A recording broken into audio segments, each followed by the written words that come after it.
自于奥迪康总部的一个资深的一个开发工程师。那么他演讲的话题是在听力研究中应用虚拟现实 VR 技术。那么这位Rasmus Pedersen 的话，他个人是工作领域是涉及脑机交互的软件设计、虚拟现实 VR 技术的应用、人工耳蜗设备以及骨毛产品的研发。他曾经是丹麦技术大学的电子工程的专业博士。那么的话，像刚刚孟老师有提到说，在戴头罩的情况下怎么戴人工耳蜗，其实在接下来这位讲者的演讲中也会提到，不过他也只是大概的泛的谈了一下。那因为这一次是由于Rasmus 这是因为家庭的原因，他时间上面跟我们这次演讲有些冲突，所以他这次没有参加我们的 Q&A 环节。那么所以后面如果小伙伴有问题的话，也是可以依旧通过留言或者是在公众号留言的方式，我们会把问题转交给他。那后面问题后面的话，我们统一会在公众号上面进行一个回复。OK， 那么我们现在把小伙伴帮忙把我们视频播放一下，谢谢。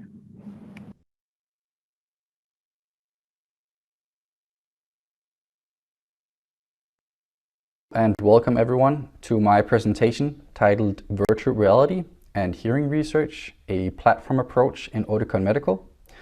As the title suggests, I will be talking about virtual reality and its role as a tool in hearing research and how we've been using it in Oticon Medical to support our research activities with a focus on ecological validity. That is, making sure that whatever we're testing actually represents the real struggles and limitations that our hearing impaired users meet in their daily lives. I would like to thank the Beijing Society of Audiology for having me here, and I hope that everyone will end up with a little bit more knowledge about virtual reality and perhaps a little more inspired for new ideas. My name is Rasmus Pedersen. I am a senior discovery engineer in Oticon, the hearing aid company in Denmark. I have previously been with its sister company, Oticon Medical, which develops hearing implant solutions rather than traditional hearing aids. Most of the work I'll be presenting here today was carried out while I was with Oticon Medical. Before joining Oticon Medical in 2020, I was working with brain-computer interface technology, creating communication tools for people with severe motor impairments. Just to give some context to the work that we're doing, I will just briefly introduce the companies involved. The Oticon Medical virtual reality platform that I'll be presenting today is, as the name suggests, a tool that was developed during my time in Oticon Medical.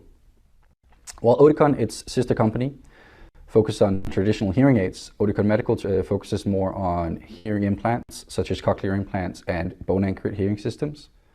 It was acquired by the parent company Demant back in 2013 when it was called Neuralec and was a company in France. It has since been announced that Oticon Medical will be divested to the Australian implant company Cochlear. The topics I will be covering today includes a brief introduction of the companies that I work for that I just gave. Additionally, I will follow that up with an overview of the term ecological validity, which is the underlying theme of the tool that we're building and its relevance to hearing research. Then I will cover the current state of the art of virtual reality, including the background of the technology for those of you that are new to the area, as that will lay the foundation of the rest of my presentation. VR is not only about visual reproduction, as the audio aspect of the VR experience is just as important in the effort to create convincing virtual scenarios for the users.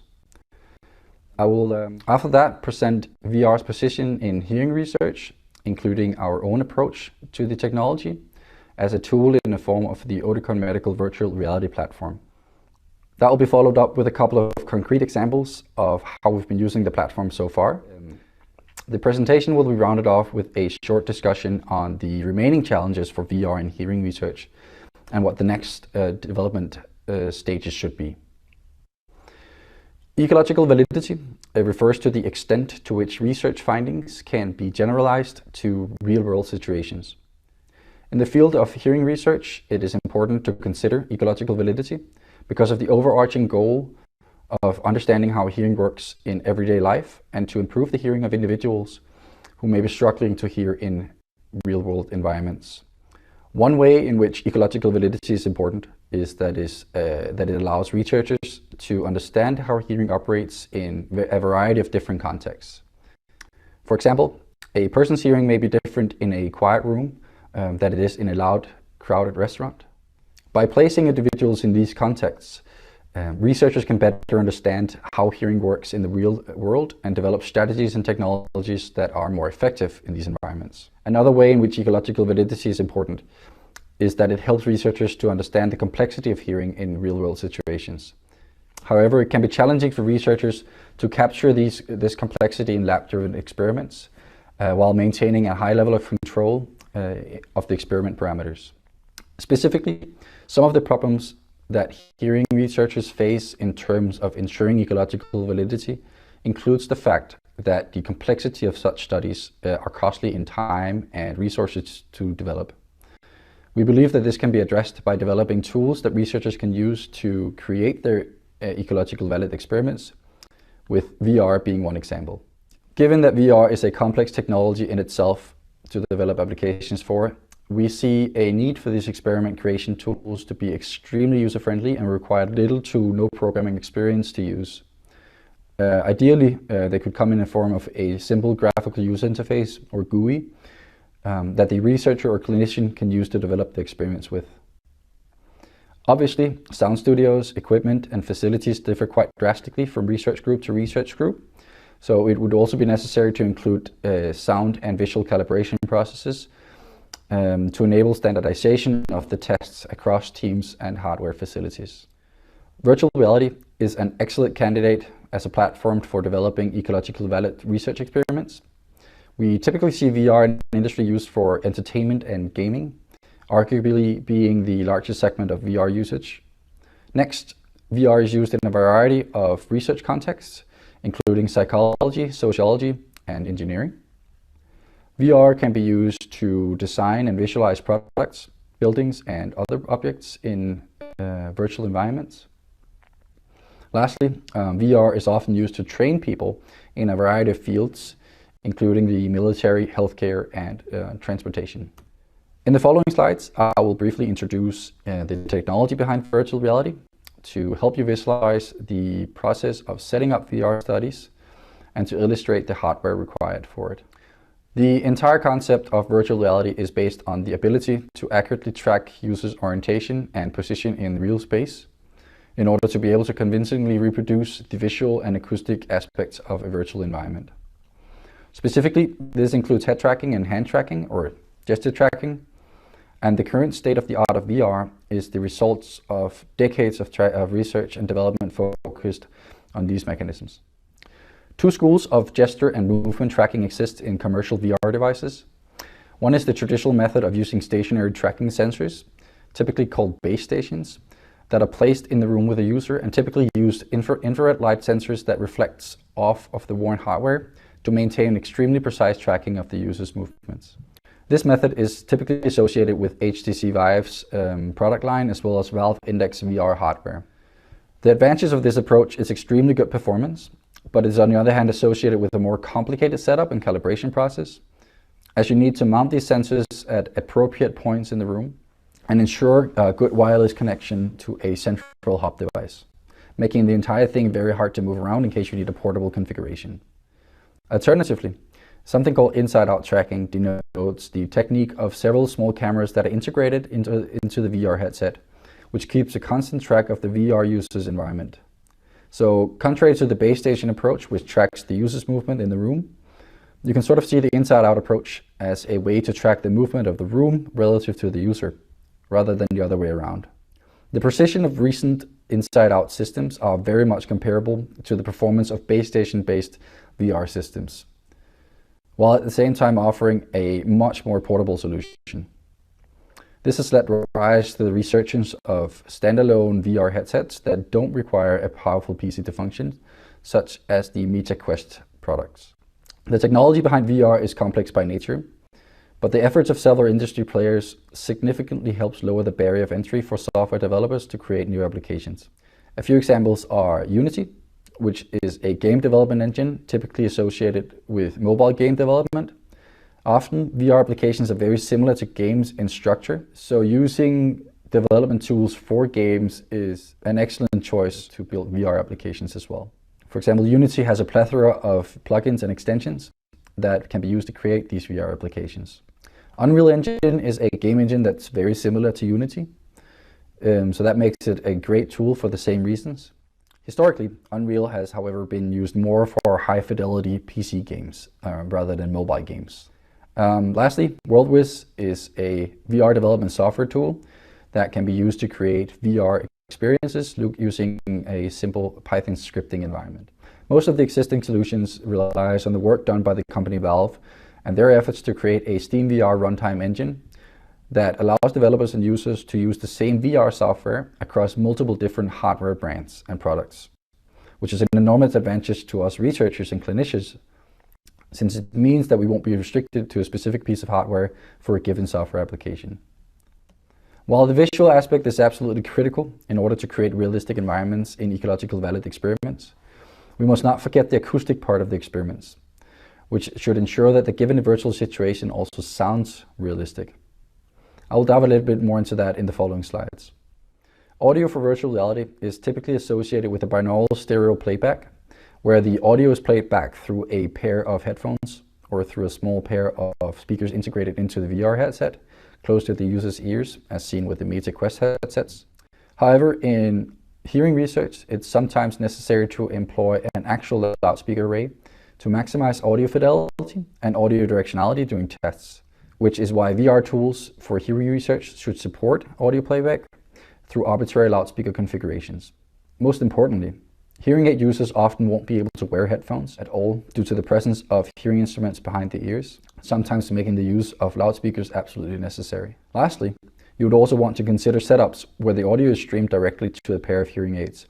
But this is very similar to the binaural stereo playback already mentioned, and will largely depend on the wireless connectivity capabilities of the hearing aids the user is wearing. Binaural stereo playback for VR is typically associated with audio spatialization, which is a technique used to place an audio source in a virtual space around the user's head to create the impression that an audio source is coming from somewhere in whatever room the user is in, even when the actual audio is being played back through a pair of stereo headphones. This effect is sometimes also referred to as audio externalization. What enables this is the use of head-related transfer functions, or HHTFs, which is a data model that represents how audio is received at each ear of an individual. Combined with the real-time head rotational information coming from the VR hardware, this helps create an experience of not only visual but also acoustic virtualization in an experiment. Plugins for the development tools such as Unity can help expand the capabilities of the tools that we create. One example is the 3D Tune-In Audio Spatialization plugin that allows us to use custom HHTFs in our VR applications for audio spatialization, and even add additional hearing aid and hearing loss related features to the audio. As mentioned earlier in the presentation, it's not always possible to utilize stereo headphone playback, especially for individuals that need to wear hearing aids during the tests. And sometimes you might even need acoustic and spatial fidelity that spatialized audio cannot deliver. In these cases, you would need to rely on loudspeaker-based playback instead of stereo headphones. Large-scale, high-quality loudspeaker configurations are expensive and typically not available to all researchers and clinical labs, but it's still possible to create convincing virtual audio scenes using only a limited number of loudspeakers. This is achieved using audio virtualization techniques such as vector-based amplitude panning and higher-order ambisonics that places virtual audio sources in the space between the physical loudspeakers, greatly increasing the number of potential source locations that you can present to the test subjects or VR user. Tools such as Taskar and SPAT can be used to render impulse responses for arbitrary loudspeaker configurations that can be convoluted with your sound files. Next up, I will briefly present two examples of how VR is used in hearing research today, and then follow that up with a presentation of our own efforts in Oticon Medical, more specifically in the form of the Oticon Medical virtual reality platform. First, to reiterate some of the values that we see for VR in hearing research, we believe that it would be a special beneficial tool, for example, assessing hearing, where something like pure tone audiometry is widely regarded as an inadequate method of fully understanding the hearing difficulties of an individual. Using VR would be a way to gauge hearing impairments in a more complex scenario, such as noisy restaurants or environments with loud traffic, and could help paint a more complete picture of why the potential client is struggling with hearing. Secondly, perceptual training with VR could be a way for especially cochlear implant users to help them regain some of the localization skills they may have lost getting their implant. You could imagine that this could either be done in the clinic or even at home. One example of how VR is already used in industry, more specifically academia, is the work done by Kasper Duelund, Axel Arns and Torsten Dau at the Technical University of Denmark, where they investigated audiovisual scene analysis in multi-talker environments. In their case, the use of VR has enabled them to create a more complex visual experience that includes the sense of visual depth due to the stereoscopic nature of VR. As a result, they were able to show an increase in response accuracy and talker number identification ability compared to previous studies, which underline some of the benefits of using VR in these types of experiments.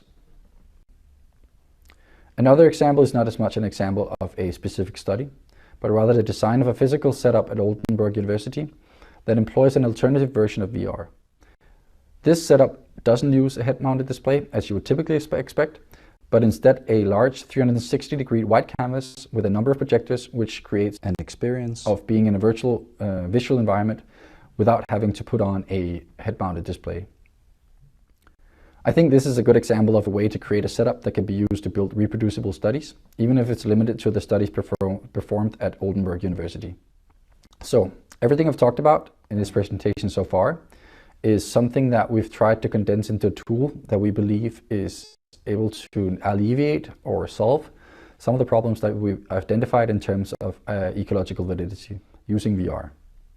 This has resulted in the Oticon Medical Virtual Reality Platform, which combines an experiment builder and an experiment runtime engine. This system consists of two software processes: the OMVR controller, which is a GUI interface for the experimenter that is used to load custom predefined experiment configurations, control the flow of the experiments, and initiate new calibration processes for the setup.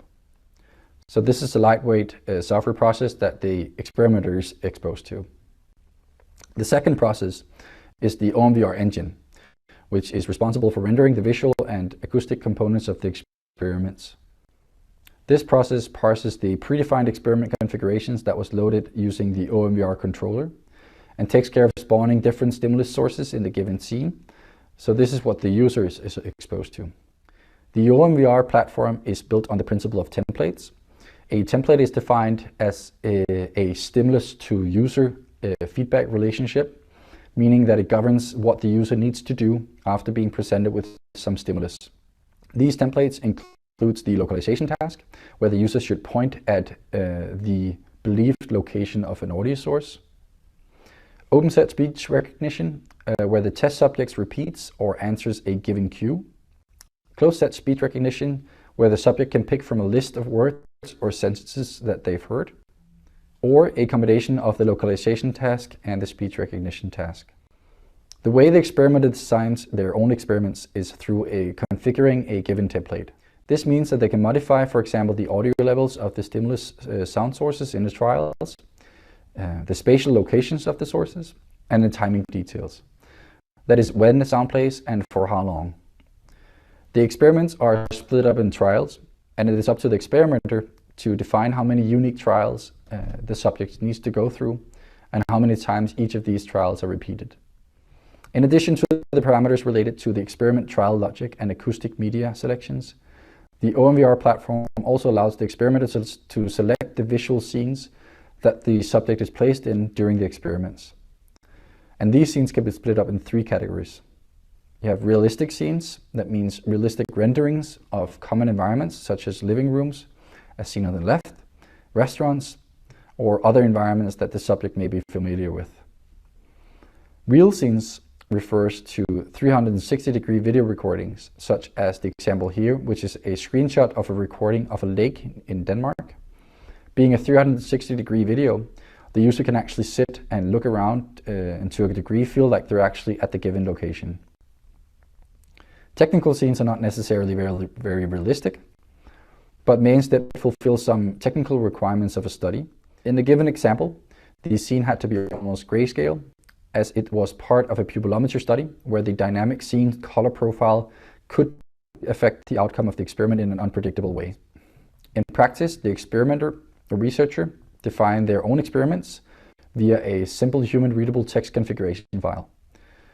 These files should contain all of the necessary details concerning the given experiments, split up in a number of unique trials, as I previously mentioned. One such trial is shown on the slide, highlighting a localization template being configured to, in this case, repeat 10 times, and for each trial play a short burst of an audio file, which is defined by the file's name on the PC file system, illustrating the researcher's option to include their own custom media files in experiments. In addition to a number of timing parameters in the file, I've chosen to highlight the possibility of letting the source spawn at different virtually spatial locations in the environment. And as the trial is repeated, the OMVR engine will pick one off of the listed positions in the order they are listed or at random, all depending on how the researcher chose to configure the given experiment configuration file. Equally important to setting up your experiments and running them with your test participants is collecting the data from your studies, be that biometric time series data such as heart rate, head tracking, and pupillometry, or trial-related data from the completed user task in a localization task. For example, where did the user think the sound came from in a given trial? Therefore, it's important to ensure that you have intuitive data formatting, storage, and time synchronization of whatever data you're collecting. We have had good experience using the lab streaming layer data collection protocol, which is an open source tool that helps you store all of your data centrally, even if the sources are distributed across a local network of PCs, synchronize timestamped samples to a single reference, and format it in a single file that you can easily process, for example, with lightweight Python and MATLAB libraries. Plenty of third-party data collection hardware manufacturers have also chosen to support this LSL, for example, Pupilab's eye trackers and Neurotechnology EEG amplifiers. Next, I would like to present a couple of our own cases where we've used the Oticon Medical virtual reality platform in internal studies. An important activity of creating a new software platform tool is validating its performance to ensure its relevance against known or expected outcomes. Since audio spatialization is such an important aspect of the Oticon Medical virtual reality platform, one of our first validation activities was to compare the loudspeaker array playback versus spatialized stereo playback in headphones in a sound source localization task. I won't delve too much on the discussion of the results, but basically what we did was that we had a 2x2 conditions with 2 playback methods and 2 playback source types. So we had the loudspeakers and the headphones in the columns, and then a short pink noise burst and a continuous pink noise burst sound that would continue to play until each trial was complete.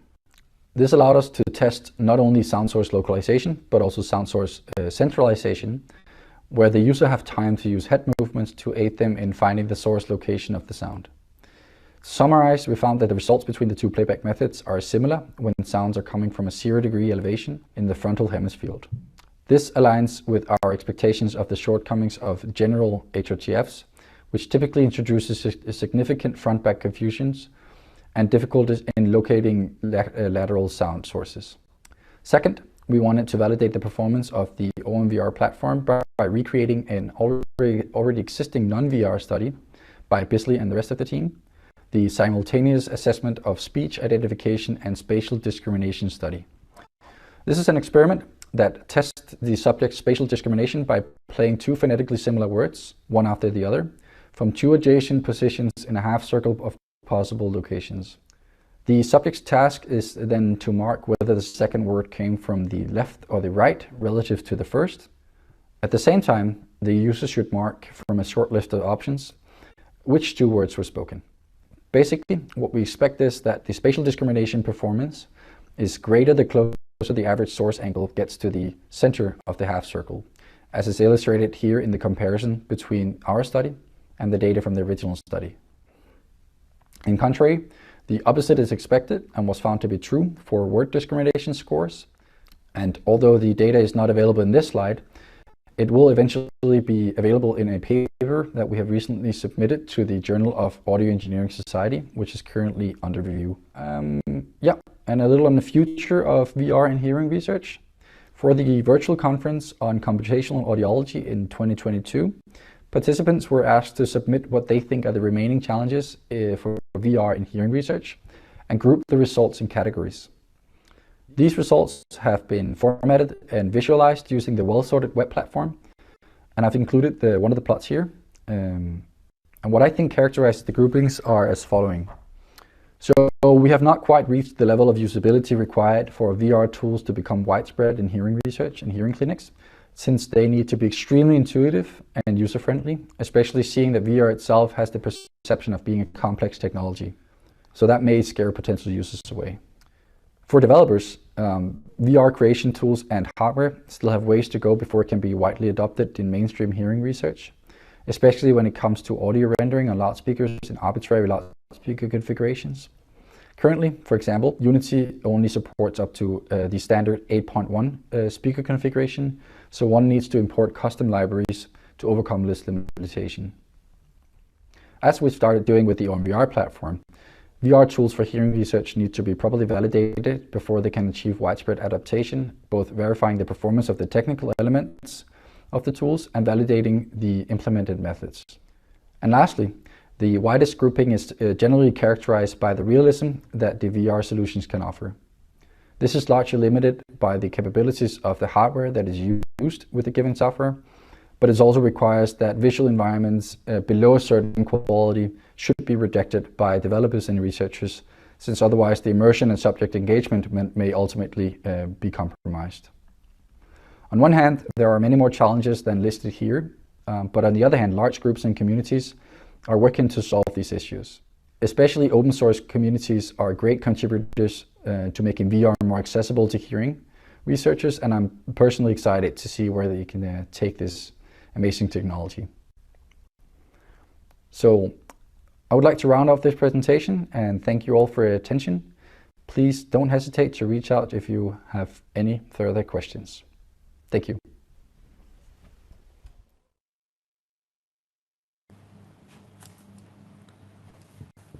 好的，我来总结一下吧。好的，谢谢孟老师。就是因为它很技术啊，因为咱们很多听力学的朋友们，然后呢，奥迪康，这位讲者呢，他给我们分享了关于这个 VR 的一个问题啊，他们公司内部开发了这个 VR 平台，用于这个听觉研究和这个听力学方面。他从哪开始讲呢？他讲这个 ecological validation， 就是说前几年开始流行这个说法，就是我们在实验室里面做了很多种实验的范式，去测量助听器用户、听损者、人工耳蜗用户他的这个听觉能力的各个方面，但是这些测量的结果，它是否能够直接对应到我们在现实生活中的表现，这是一个问题啊，一个问号。所以呢，近几年就是提出来这个角度，就是 ecological validation， 就是更加接近于这个词儿呢，意思是生态学等等啊，但是我们去理解它，就是怎么能够更和现实的这个生活环境更逼真，更接近于，就是你在实验室里创造这么一个环境，测试完了之后呢，它能代表它在现实生活中的一个所遇到的困难或表现啊。那么他从这个入手，然后开始讲到了，那我们不可能全部去到这个外面去测嘛，所以还是要在实验室测，那么就要虚拟构建这样的一个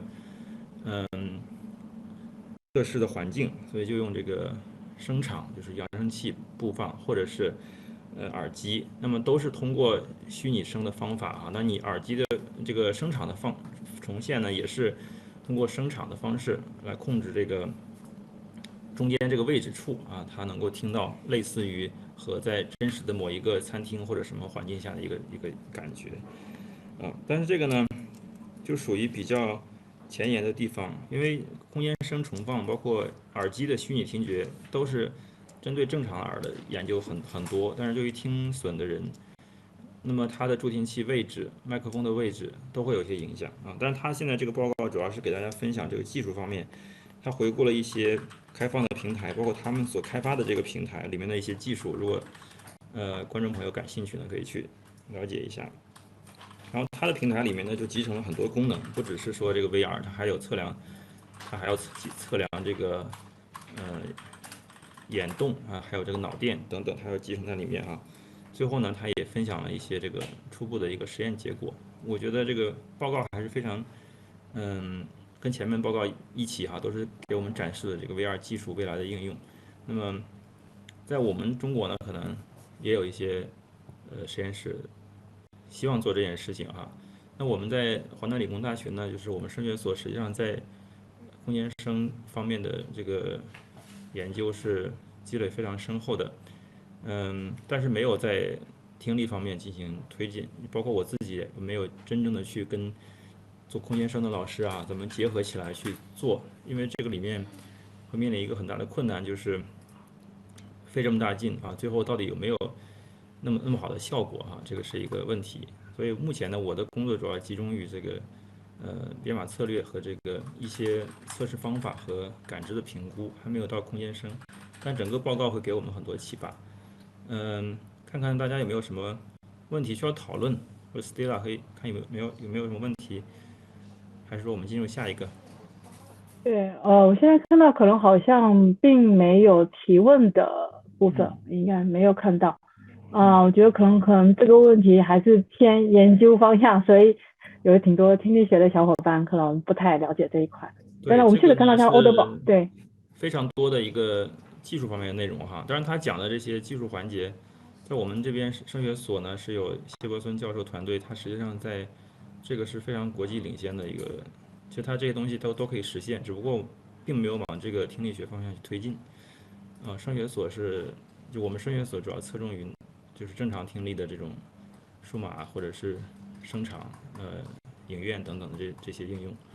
然后像他们呢，实际上欧洲这两个团队都已经开始把虚拟现实声场技术用在听力学，实际上是很奢侈的一个活动哈，因为大家也看了听完报告以后，它究竟对听力学康复整个的这个产业和个人用户有多大的一个效果还不知道，但是他们已经投入了很多，对，希望能够有好的结果出来啊。